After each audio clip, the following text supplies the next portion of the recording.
What's going on, guys? It's Zach here, bringing you guys another fantasy football video. Somebody going over my top waiver wire targets after week one of the NFL. It was a super exciting week one. Really, honestly really low scoring week one. I believe we had 49 total touchdowns scored this season, or in week one this season, compared to I want to say 73 last season and something like 82 the year before in week one. So a very low scoring week one. I think that a lot of people are going to be really disappointed with how their teams panned out. Obviously, this whole fantasy football season thing is going to be a marathon. Don't overreact to week one. A lot of players had really dud weeks last season. For example, Devonta Smith had 0 points in week one last season.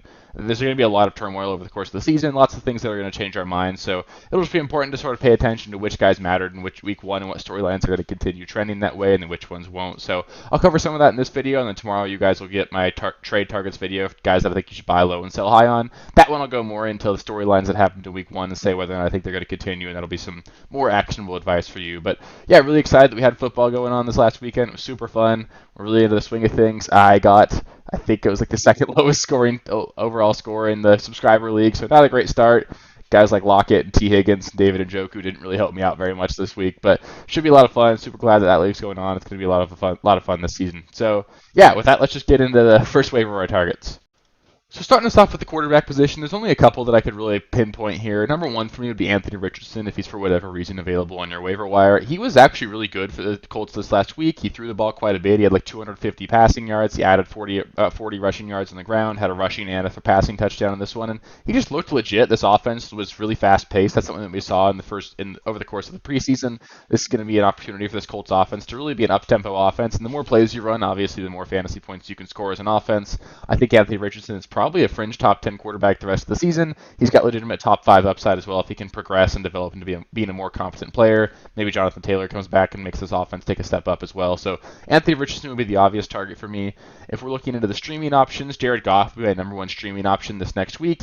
They're at home against the Seattle Seahawks. The Seahawks just got carved up for about 350 yards by Matthew Stafford, who did not have Cooper Kupp, obviously. So the Rams offense was not supposed to be great by any means this season. They just made the Seahawks defense look absolutely silly, and I think Jared Goff and that offense is really going to make the Seahawks look bad this next week.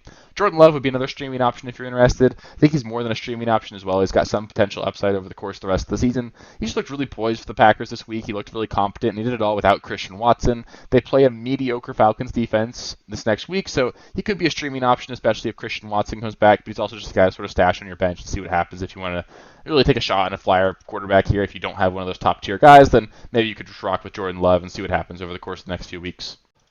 At running back here, we've got a long list. My number one ad here would be Kenneth Gainwell. He was very clearly the starting running back for the Philadelphia Eagles. A lot of people sort of didn't really buy into the narrative that the Eagles were giving us, that he was the clear 2-minute and 4-minute offense guy. He was the guy that was given the first week of preseason off while the other running backs played. And I think we just really were too enamored by DeAndre Swift and Rashad Penny, guys who have sort of done it in the past and really wanted to believe that those guys were going to be the meaningful players.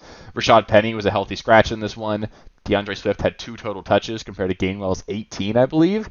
Gainwell he was clearly the RB1 for this team. I do think he'll get a little bit less work going forward. I don't think DeAndre Swift is only going to get 2 touches a week, but Gainwell is the running back 1 on what should be a really good offense. Obviously, they didn't play very great against the New England Patriots this last week, but on Thursday they get to play the Minnesota Vikings. That should be a much higher scoring game than what we saw this last week for the Eagles, and Gainwell is the running back to roster there. So if you have a waiver spot or have a roster spot, which you probably do, I think Kenneth Gainwell could be like the low-end running back 2 for you guys the rest of the season. Maybe you lost J.K. Dobbins, and even if you didn't, you do just need to go out and get those running backs, get any running backs that are going to be worth anything over the course of the season. Compile as many of those as you can. So really target Kenneth Gainwell pretty heavily this next week. Tyler Algier would be my next most aggressive ad here. He's rostered in about 44% of ESPN leagues, so he probably got drafted in your league, but if he didn't, he was the clear, he's pretty clearly splitting with Bijan Robinson. I do think that Bijan's going to take more and more of the workload over the course of the season, but Algier's just a good player. He had 15 carries for 75 yards and 2 touchdowns. He caught a couple passes, and he's just a really good player. This Falcons offense is going to run through that offensive line and their 2 stud running backs. Tyler Algier is a guy that you can play in your flex pretty much whenever you need to. I talked about him all offseason as a guy that was really one of my favorite late round targets, and he looks like he's going to be even more flex viable than I anticipated. That's super exciting. I think you could even play him this week against the Packers defense. It's not great against the run. And then on top of that, if something were to ever happen to Bijan, Tyler Algier would pretty immediately be a top 10 running back for me. So absolutely target Tyler Algier right now. Up next, we've got 2 Ravens running backs, Justice Hill and Gus Edwards. I do think I would lean towards Gus Edwards, even though Justice Hill got the 2 touchdowns this last week. Obviously, we had the really tragic news of J.K. Dobbins tearing his Achilles this last week. Absolutely brutal for him, and just gut-wrenching. It's tough to see a guy like that who's had his injury battles throughout the whole course of his career, and it's probably going to be a real bummer and really impact his ability to potentially even continue his NFL career going forward. But that being said, we've just got to move forward here. I think Justice Hill and Gus Edwards are both going to be like high-end running back threes up until we see what this Ravens backfield plays out towards. I don't really want to start either one of these guys next week. Sorry, I got something in my eye. I don't really want to start any one of these guys next week. I think that it's going to be sort of a wait-and-see approach. Obviously, they're going to activate Melvin Gordon off the practice squad. I won't be shocked at all if the Ravens go out and add a Kareem Hunt or a Leonard Fournette. So if you want to take like a $1 fab fly on those guys, add those guys after waivers run, I think that's something you could do. But I think there will be a running back that presents value to fantasy managers this season in Baltimore. I don't know which one that's going to be exactly. I would probably rank them Gus Edwards, Justice Hill, and then I'd probably look towards Kareem Hunt over a Melvin Gordon or Leonard Fournette even. But I think they're all worth rostering. They should be picked up in leagues and just sort of see what happens there. But just keep a note there. Kyren Williams will be another really high priority add for me. He was effectively a starting running back for the Los Angeles Rams. He's more involved as a pass catcher for them. He had 20 carries. Cam Akers just really didn't look good. He had 22 carries for 29 yards, I believe. Kyren Williams was on the field for goal line work. He got 2 rushing touchdowns in this one. And I think Kyren Williams could be a guy that you can use as like a low-end running back too, a flex spot if you need him. And if this Rams offense is any better than what we thought it was going to be, which maybe they are, they just put up 30 points against what was supposed to be an improved Seahawks defense without Cooper Kupp, I might add. I think we could be seeing better things out of this Rams team, and Kyren Williams could be a really nice add for you guys. Joshua Kelly would be another target of mine. He was the clear backup to Austin Eckler. They split carries about 50-50 in this one, and he looked really good. He had a touchdown, had a couple long runs in that one, and now we're hearing that Austin Eckler is dealing with an ankle injury. If Austin Eckler were to miss time, Joshua Kelly would be an absolutely top 15 running back for me, a guy that I'd be really comfortable playing. He'd be given a huge workload in what should be a really good offense, and he's just a guy that should be rostered in all leagues. I really do like Kelly. Roschon Johnson would be another add for me. He looked really good once the Packers sort of took that lead to the point where the Bears started sort of mixing in other running backs. Obviously, Khalil Herbert is still the starter here, but Roschon Johnson looked really good. He caught a few passes. He had a couple really impressive runs. Looked like a competent NFL athlete. He's a guy that I do think is really talented. I think he'll be the main pass-catching running back for this Bears offense, and it seems like the Bears are utilizing the screen game quite a bit more than they were in the last couple of years. That could open up opportunities for there to be value at the running back position there. And Roschon Johnson's a good player, and if something were to happen to Khalil Herbert, even if Roschon Johnson just flat out won that job, which is certainly possible, he'd be a guy that I really do want to be rostering. Tajay Spears is another guy that I'm really interested in. I believe he actually outsnapped Derrick Henry for the Tennessee Titans in this one. He had far less opportunities. Derrick Henry had 18 touches to Tajay Spears 7, but the fact of the matter is Spears is going to be on the field quite a bit for the Titans. He's a better pass catcher than Derrick Henry. He's a good pass protector. He gives them a bit of a change of pace. I think he's a guy that should be rostered. It would be an absolutely smash play if something ever happened to Derrick Henry. And then the last guy I'll mention is going to be Zach Moss. Deion Jackson looked absolutely off over the Colts this last week, fumbling twice. Evan Hull left the game with an injury. He could miss time. So there's just a ton of opportunity for the touches in this backfield to go to Zach Moss once he returns. He should be back in week 2, and I would fully expect him to get, honestly, like 20 touches until Jonathan Taylor comes back. So if you need to fill in for a few weeks, Zach Moss is a pretty good bet to go on here.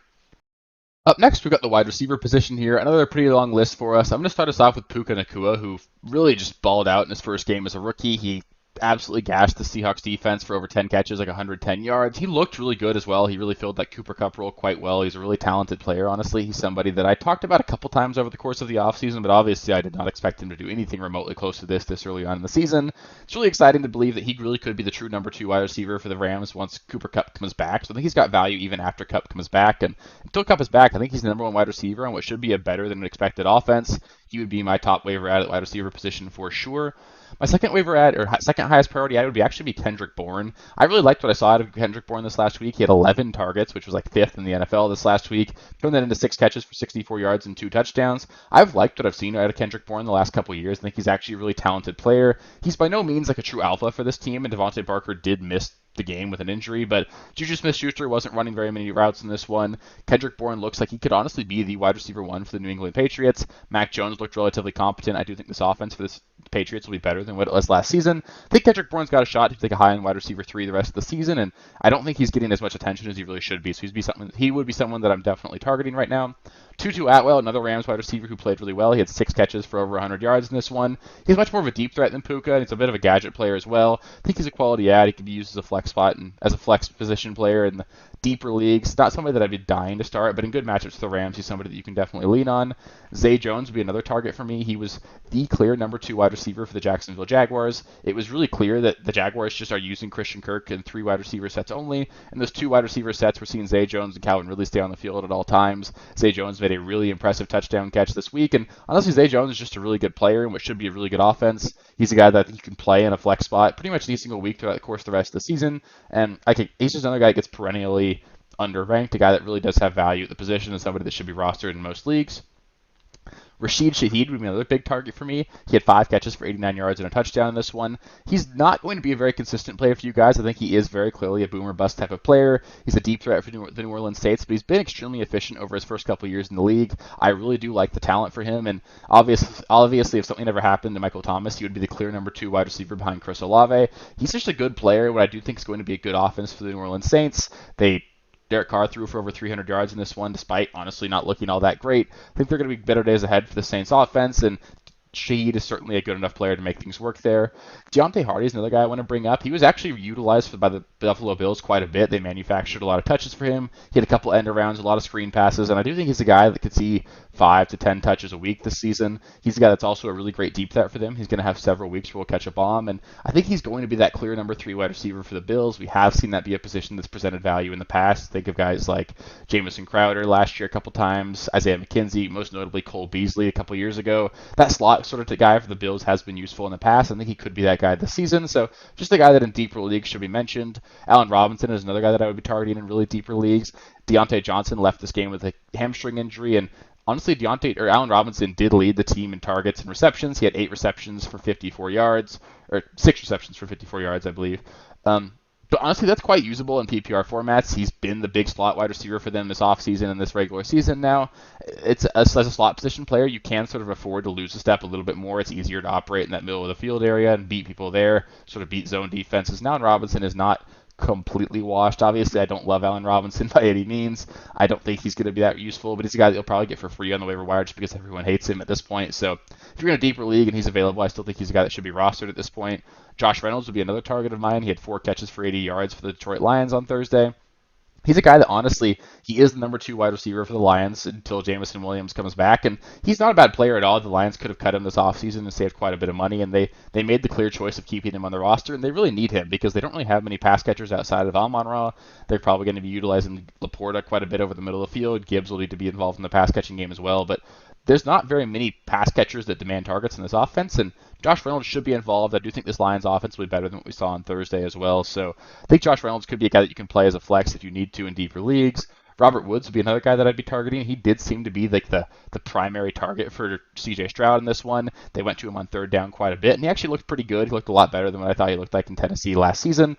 He's been a proven athlete over his entire career. Obviously, things have slowed down for him a little bit because of injury, but he could just be that nice safety net for CJ Stroud and be a guy that you can use as a flex spot in PPR formats, especially in deeper leagues.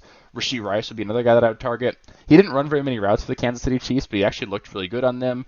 Scored a touchdown, had another long grab as well. I think Rashee Rice honestly might have the best shot at ending up being the one useful fantasy wide receiver for the Kansas City Chiefs. I don't think the odds of him being useful are extremely high, but out of all the guys that played on Thursday, he did look the best. He's got that rookie pedigree. He's a high draft capital guy, and he could be a guy that really does come on over the second half of the season, so he should be rostered. And then Jaden Reed would be another guy. He didn't do a whole lot this last week. He only had 2 catches for 48 yards for the Packers, but the Packers offense looked pretty good this last week, and honestly, Jaden Reed does have a shot to be the number 2 or number 3 option in this offense, and if this offense is better than we think it's going to be, Jaden Reed should be rostered in a lot of leagues. So those are the wide receivers I'd be targeting right now. Next up, we've got the tight end position, and there were actually a lot of kind of promising tight ends here, despite the overall tight end position really sucking this week. There wasn't a single tight end that had over 60 receiving yards this week, and I think that's honestly going to be a real sentiment to what the tight end position is going to look like behind Kelsey and Aaron Andrews this season, who both obviously didn't play in week 1. But Hayden Hurst will be my primary target here. The Panthers really just don't have any reliable pass catchers in this offense. Hayden Hurst does look like he's the favorite target of Bryce Young right now, and he's a talented player. He's a guy that I do think could be really useful in PPR formats. He's certainly worth a look.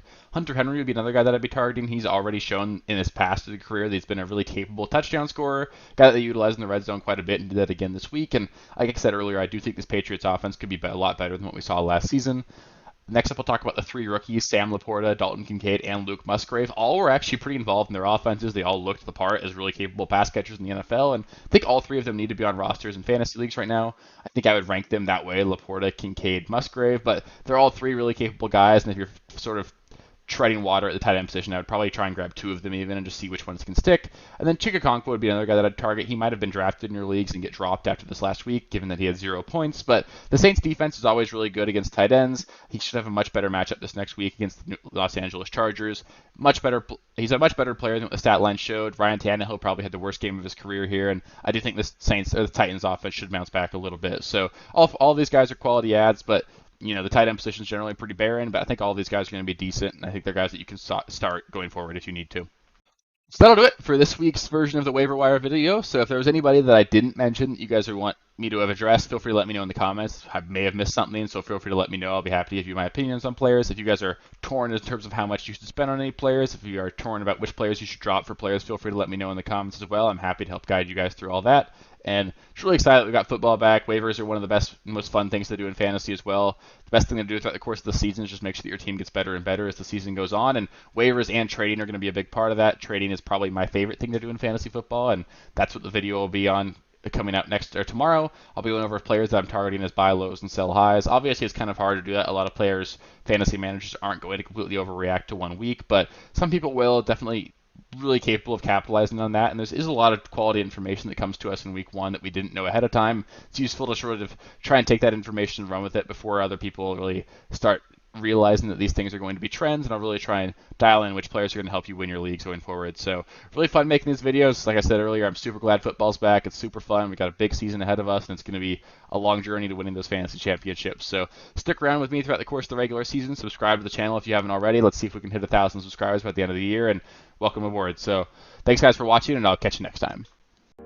Thank you guys for watching. If you haven't already, please be sure to subscribe to the channel, like the video, check out these other videos here if you haven't. If you want more content, please feel free to follow me on Twitter at RealSteelFFB. I'll be more active on there as the season goes on. Thanks. Catch you later.